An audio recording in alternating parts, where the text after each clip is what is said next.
Positional arguments and keyword ஆர்குமெண்ட்ஸோட key differences தான் இது. பொசிஷனல் ஆர்குமெண்ட்ஸ் எப்போவுமே வந்து ஒரு டிப்பிள் மாதிரி தான் ஸ்டோர் ஆகும்.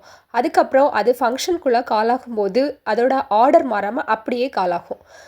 கீவேர்ட் ஆர்குமெண்ட்ஸ் அப்படின்னு பார்த்தீங்கன்னா அது வந்து ஃபங்க்ஷனில் கால் ஆகும்போது கீ வேல்யூ பேராக தான் கால் ஆகும்.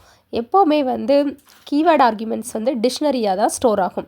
ஸோ இந்த எக்ஸாம்பிள் டயக்ராம்லேயே நம்ம பார்க்கலாம். அடுத்து நம்மளை வந்து பொசிஷனல் ஆர்குமெண்ட்ஸ்க்கான எக்ஸாம்பிள் பார்க்குறோம்.